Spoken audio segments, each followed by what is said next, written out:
Welcome to Love Lattes, the podcast designed for women who are ready to stop settling and start living a life full of authentic love, confidence, and real connection.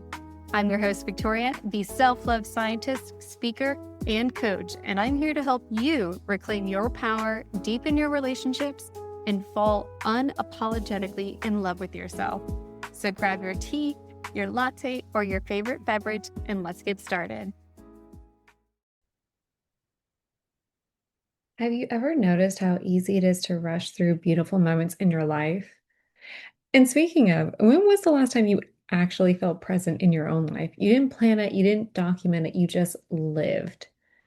Because those are the moments that I realized just a few weeks ago in my vacation. But let's answer those questions together. Hello, my loves, and welcome back to Love and Lattes, the space where we talk about self-love, confidence, intimacy, and how we can rebuild and reclaim our relationships. Today's episode is special because it's a little personal and right on time because I'm still kind of sitting with this. Um, if you've been following me on Instagram, you probably noticed that I was spending some time in the big old blue. That's right, the turquoise waters of the Caribbean. I was surrounded by the most beautiful water I've ever seen, the kind of sunsets that just make you drool, and then just feeling the breeze that makes you want to take a nice deep exhale. And, sure, you're watching the pictures and you're like, oh my gosh, like she's living the best life. That looks like a beautiful trip. And there's so much good content. And there's me romanticizing the ocean, which, absolutely so guilty. But what I actually started noticing was that this trip was a reflection. It's a mirror. It reminded me of who I am when I'm not rushing. These moments reminded me of what it feels like to be in a more slow, sensual like sense of femininity and not be so performative. It reminded me that even in those moments of pause, that me being soft doesn't mean I'm weak, doesn't mean I'm behind. And most importantly, it reminded me that it got me to this idea of the art of simplicity, that the moments I'm experiencing and the moments you experience, they don't need any more, especially when your happiness and joy are elevated. It's already magical.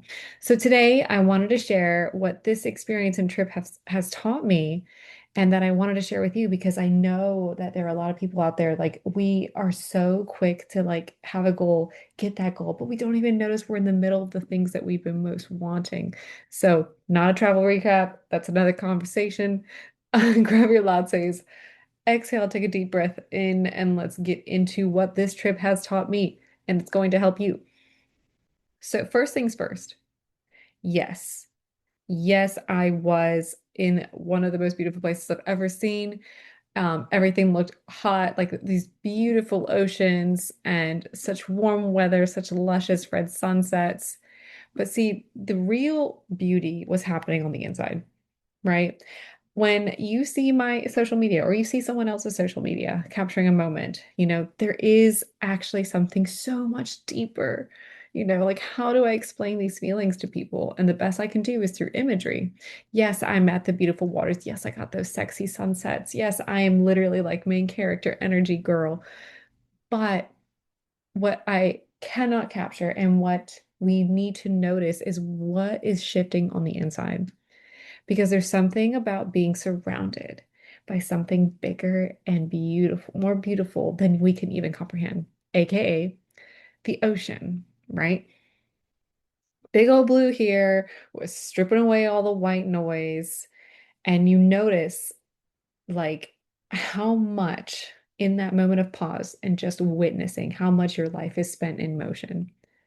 Think about it. How much of your life are you constantly planning, producing, think ahead, trying to solve a problem, staying, quote, on, being available, breaking boundaries, and thinking that your productivity is some level of your sense of self-worth? And this is so common, especially for high-achieving women, women who have been through heartbreak, women who are burning out, just learning and thinking that surviving is overfunctioning. We just get used to this pace that we literally forget what it means to just be, right? And I'm staring at this ocean and I'm like, the ocean is in just this slow, sensual wave, doesn't make much of a sound.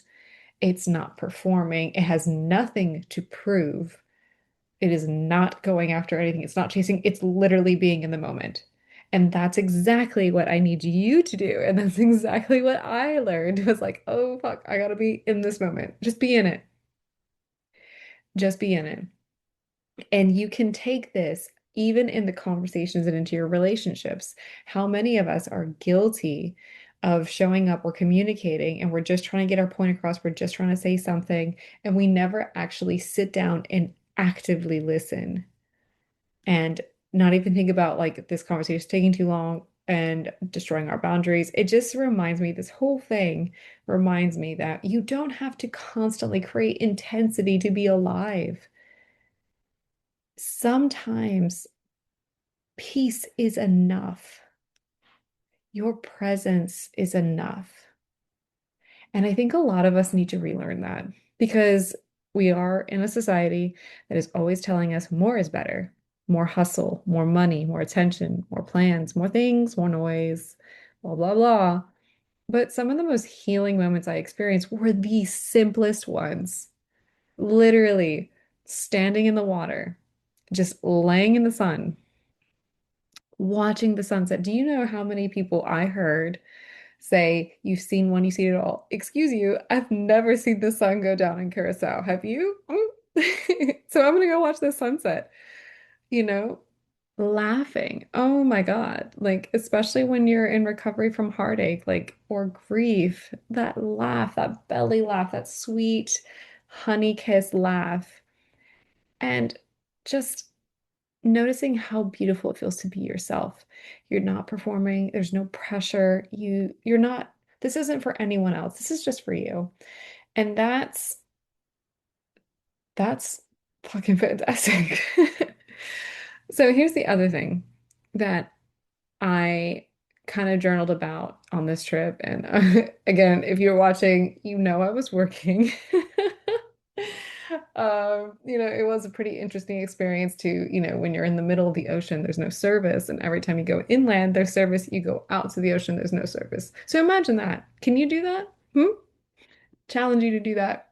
Anyway, um, something else I noticed because of being like starting to be more simple and noticing that what I am doing is enough, I'm also secretly proud of my packing skills. So, um, anyway, something else that I noticed on this experience and trip was you can feel feminine and powerful on your own.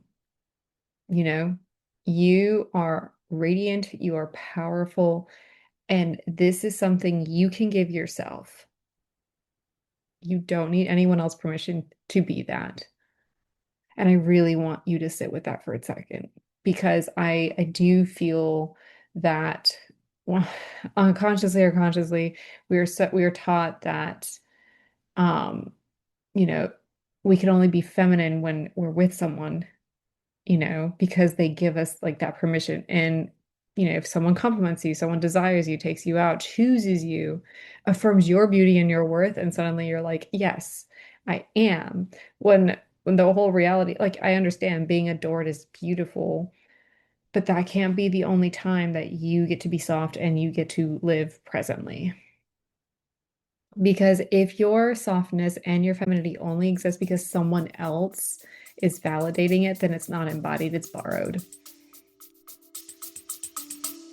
We'll be back after a quick break. I've been thinking a lot about patterns lately, especially the ones that show up in our relationships. For a long time, mine looked like overgiving, people pleasing, and convincing myself that if I shrink myself down just a little bit smaller, I would be enough. But knowing a pattern and actually breaking it are two very different things. And trying to untangle that alone can feel overwhelming. That's where therapy can help.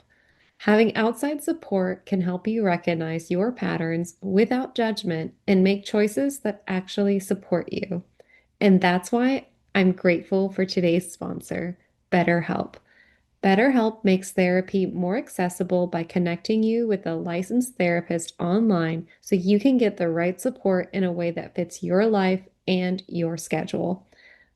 Love and Latte listeners can get 10% off their first month of therapy by going to betterhelp.com/love and lattes or by clicking the link in today's episode description. Breaking cycles isn't about fixing yourself. It's about learning to love yourself differently. And I felt that when I was down in this big old blue, and I just I had this massage and my masseuse was like, honey, you're too beautiful to be so stressed. Do you have this? Do you have a partner? Do you have this? I was like, no, I'm kind of handling the world independently right now. And she thought it was so interesting because of the way I dressed. I was like, I dress, for myself. I dress very femme, I dress very chic, and I need to do this for myself because this life is an experience for me. It's the way you are showing up in the rooms, it's the way you move, the way you savor your coffee, the way you allow yourself to receive. Like you can receive compliments, just don't take that as a breadcrumb and suddenly realize, yes, I'm suddenly worthy. No, no, no, you've always been worthy. I had moments on this trip myself where I felt so beautiful. I was so present and alive, and no one had to tell me that. No one had to tell me that. My goal, and I did this a few times, my goal is to go out there and when I feel the need to tell someone like, hey, you have a really beautiful smile, or hey, I just want to let you know I find you attractive. I'm going to do it, but I do it without, you owe me something. And I just think it's so powerful because when you stop outsourcing validation or looking for something in return, you become magnetic. Not because you're trying to be seen, not because you're trying to wait for someone else's permission to feel good in your own skin. And I just think that's something that women really want to hear. You don't need to be chosen to be beautiful. You don't need a plus one to be feminine or to allow yourselves the finer things in life. You know, you don't need to diminish your boundaries to access pleasure, softness, joy, or radiance. You can create that experience right now. Not when someone texts you back, not when someone decides to finally see your worth. That will change everything, especially in your relationships. Because when you know how to create beauty and emotional safety and softness for yourself, you stop confusing attention for intimacy. You stop confusing chemistry with care, and you stop treating crumbs like they're a feast. Because you already know what nourishment feels like, because you are in the practice of doing that for yourself. And I think that's one of the most underrated parts of self-love. You got to feed yourself, baby.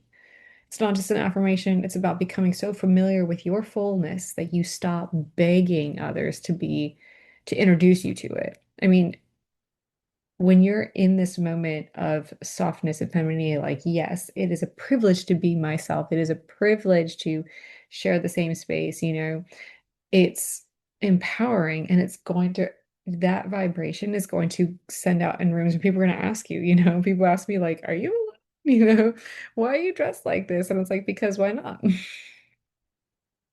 Anyway, something else, something else that I've highlighted from these experiences, again, there's a very similar trend about this. It's all about the art and simplicity. Um, when I was on this trip, I packed light. I didn't bring a lot of stuff, and it got me thinking, in the Caribbean, there's a lot of things you could do. There's a lot of excursions, but guess what? My fine ass was parked on the beach, because when I'm romanticizing life and I really, really wanted to be on the beach, I needed to feel the sun on my skin. I really wanted to hear the water. I wanted to swim in the turquoise waters. And I realized that, this is like so romantic and this is so beautiful. And I don't have to be constantly doing something or spending money. It's just being present. And I know when people hear romanticize your life, they think it means expensive dinners, luxury vacations, fresh flowers every week. aesthetics, beauties, all the things. And I mean, if that is your vibe, yes, girls, same. I love it. But it's also, romanticizing your life is also noticing the moments that aren't that expensive. They're intentional. Romanticizing your life is not a budget, it's a practice. It's choosing to notice, it's choosing to slow down, it's choosing to create beauty in the middle of an ordinary life. And that's something that you can do right now. So think about, what we talked about so far, being soft, being noticed, craving femininity, and creating this deeper connection to yourself. So you're probably thinking, okay, Victoria, but how do I do that? Well, in the beginning, even in like this very early on, if you've heard my like origin story, the solo dates. I know that's intimidating, but they're so powerful to practice being in your own company without making it feel like, I'm alone or I'm lonely. Go get the coffee, go sit by the water, go have brunch, go read a book in a store, go walk somewhere. We're getting in the US, we're entering on the East Coast some nice warm weather.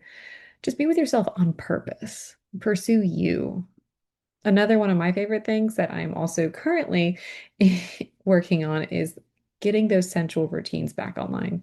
Not sexual, sensual, but sexual can go in there too. Sensual is about the senses. What do you want to wear? How do you want to smell?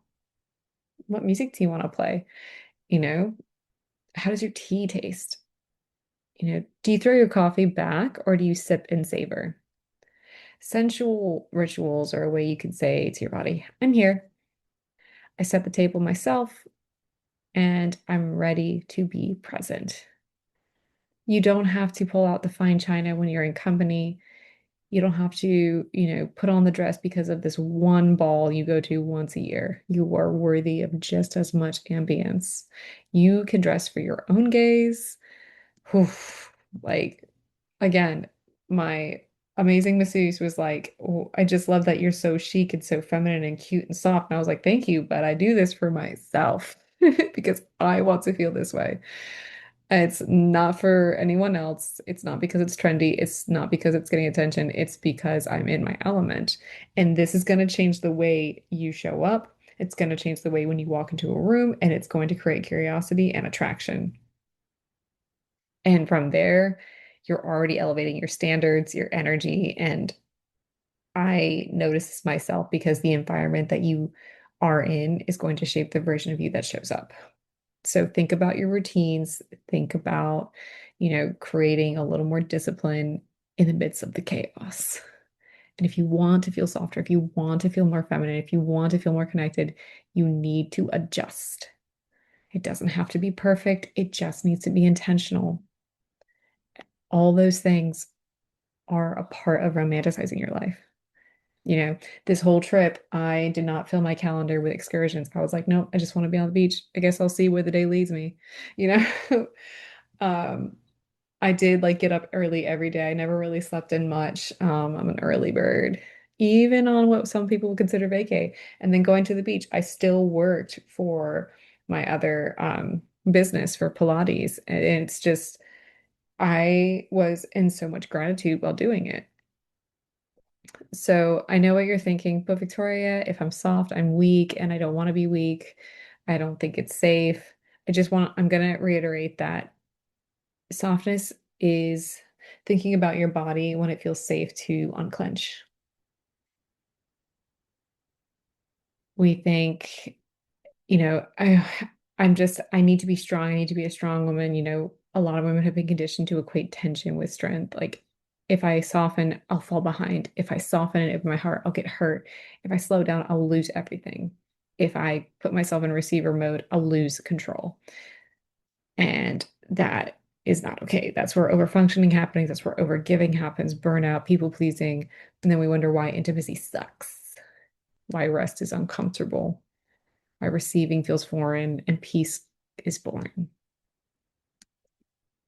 And I'm here to tell you that your nervous system cannot receive or experience softness if it still thinks it's a threat.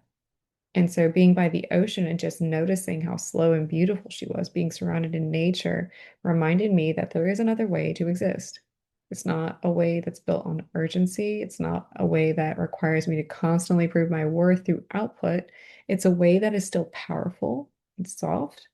It's a way that has standards, that's gentle. It's a way that's still independent and in receivership. And that's the kind of femininity I want you to have. It's not performative, it's not people pleasing, and it's not shrinking. It's full on embodiment. You do not have to be hard to be safe. You just need boundaries. You need self-trust, okay? That's what's going to create real softness. And finally, something I kind of want to reiterate that I mentioned earlier, the biggest thing from these experiences and knowing that where you're at right now is more than enough is that these moments of simplicity, like, oh, I wish I brought this and I wish I had that and I don't have that. It's not the perfect angle or the perfect outfit. These moments don't need more. They're already magical.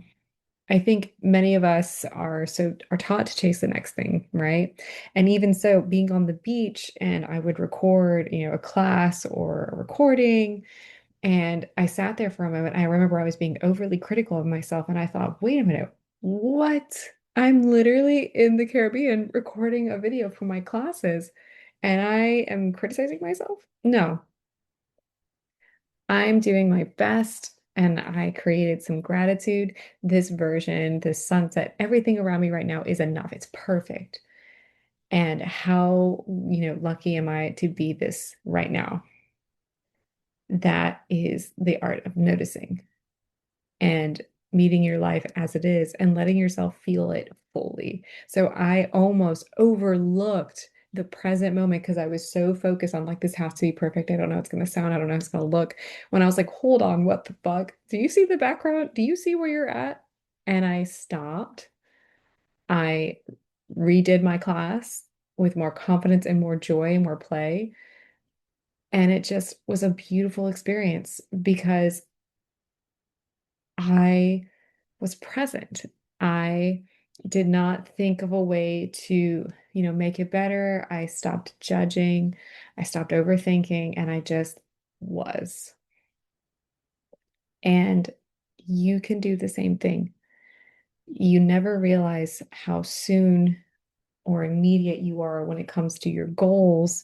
You might be exactly where you've been praying or manifesting and don't even realize it. And I just want you to sit with that. You've probably accomplished way more than you realize.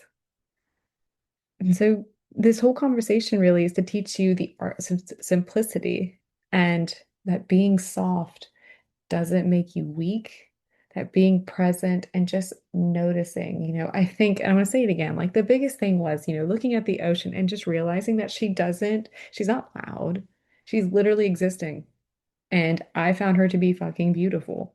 And guess what? You get to exist too, and you're just as beautiful, right? We can all exist, be present, and simply move about life with grace.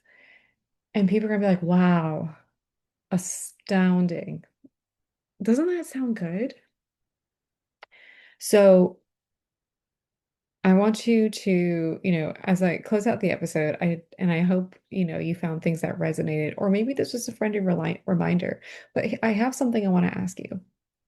What would it look like to create one soft, intentional moment this week just for yourself? Are there parts in your life that you can choose peace over performance? Because let me tell you something, even coming back, my week was jam-packed. And the next 2 weeks, it's jam-packed because I love my work. I love what I get to do. It's very honorable. However, I need to also pause. So I find pauses during the day, but most importantly, like even this weekend, it's like I have in my calendar. I love using my calendar. Color code that. Um, I literally blocked a day and no calls, maybe an appointment. But the point is, I'm giving myself permission to slow down and just be present because My love, I swear, if you don't appreciate where you're at right now, it's it's not going to help you show up and be soft and present in other situations, including your relationships. So you need to create that appreciation. And if you've been listening and you're like, damn, I got to create more softness, more self-love, this is this is great. And I'm so excited. And I want you to think about those questions. And I am so excited to have recorded this episode. And let me tell you, the episodes coming down the line this season are fire. I'm so excited. But for now, my darlings, I am so glad to be back. I already also miss the oceans. Like, gosh. And again, if you're following Instagram, you saw how beautiful everything was. And again, my like, oh, I wish I could tell you the emotions I was feeling when I was there. Like, I wish I had better words, but it was exactly what I needed, and I know that's exactly what you need too. So remember, some of your most simplest moments, they don't need any more. They're already magical, and you are enough in that moment. You don't need to be extra. You just have to be you. And I hope your coffee was delicious. I hope it filled your soul. And I will see you in the next episode.